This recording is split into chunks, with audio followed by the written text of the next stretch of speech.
Dear Ate Maritish, tawagin niyo na lang akong Delphine. 24 na taong gulang at naninirahan dito sa Davao. Sabi nila mabait at masipag ako. May kinakasama po ako na tawagin na lang natin sa pangalang Joy. 4 years na kami, pero wala pa ring anak. Sa sobrang pagmamahal ko sa kanya, kahit na anong gusto niya ay sinusunod ko. Nakatira lang kami sa isang maliit na kwarto, sa bahay ng auntie niya, kasama ang pinsan niyang buo na lalaki, anak sa kapitid ng auntie at papa niya, na si Pakdot. Masaya naman kami lahat sa bahay, at nagkakasundo. Nagtatrabaho ako sa isang malaking kumpanya habang siya ay nasa bahay.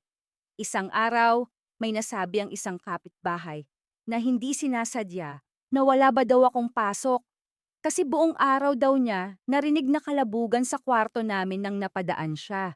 Nasa gilid lang kasi ng daan ng pader ng kwarto namin. Bigla ako napaisip na bakit at ano meron. Kasi nga nagtatrabaho ako buong araw na yon.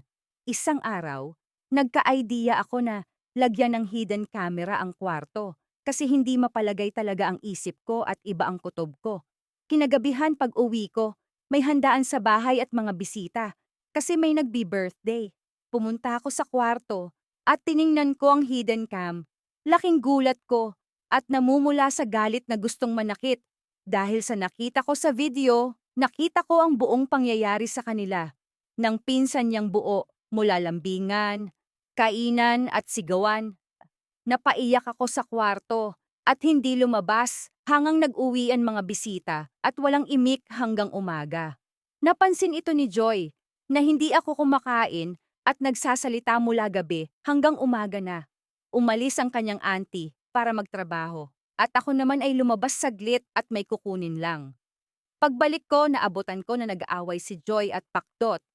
Narinig ko mismo na nagsisihan na ang dalawa at may kutob sila na may alam na ako sa kanila.